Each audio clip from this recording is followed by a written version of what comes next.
Hello everybody, this is Fabi from The Next Big Rush, and today I would like to clarify once and for all the meaning of the term optionality play. Now, if you have been investing in the resource sector for any length of time, you have probably heard of this expression. So what is an optionality play? Well, there's a lot of discussion among this topic because it seems like people have just misunderstood what it means to have an optionality play, an optionality company. This is not even an official term, okay? So let me back up a little bit with what I mean by optionality and why it's not really like an official thing. Nobody's gonna come out and say, hey, we're an optionality company and this is why you have to do further homework. So optionality comes from the word option. Okay, this is the English teacher in me coming out. So when we think of an option investment-wise, what do we think of? Well, an option can be a put option or a call option. What does that mean exactly? Well, it's a security. It's basically a bet on the price going up or down from a certain initial point.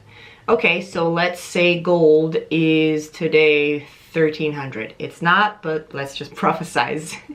You never know what's gonna happen. So let's pretend that the price of gold is 1300 and I believe that it's going to go up in value. Okay, so I can buy contracts that will be worth more and more from 1300 upwards, or I can make a bet that says, you know, if it goes below 1300, then I have the option to buy or sell, etc.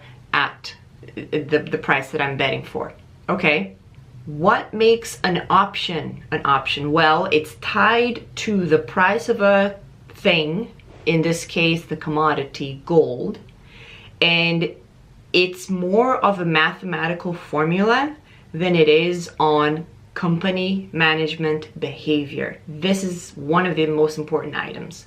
So really you're looking at a company that has gold or whatever other resource you're into, and the more the price of that commodity goes up or down, the more or less the company is worth. Now, because you won't see the disconnect, mathematically speaking, in the stock or commodity versus the options, the same should hold true for the optionality plays that we see as opportunities. Now, let's go a little bit deeper into this topic.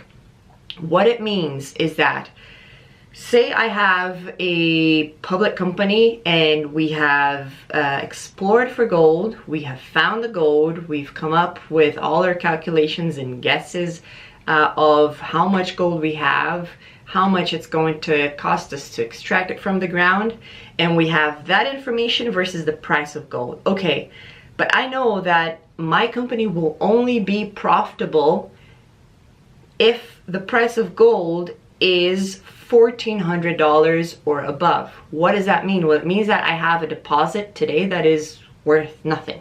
So I just have gold in the ground that's technically worth nothing, but as soon as we hit 1400 in the price of gold, then all of a sudden it goes from zero worth to, I don't know, X millions of dollars worth, okay? Now, because there should be a direct correlation, the company should sit and do nothing. What I mean by nothing is nothing. It should drastically cut G&A costs. It should not be flying first class. It should not be spending millions of dollars on public relations or anything of that sort. It should just try to save as much money as possible as to not spend money, so that it really is a correlated stock from the price of gold to what the company is actually worth, okay? But here's the key. You have at the helm of most companies CEOs who want to get a good salary because they're CEO of a public company, of a gold company. I mean, of course, they're gonna want to keep up their car payments and their children's school tuition and their expensive holidays, etc., etc., etc.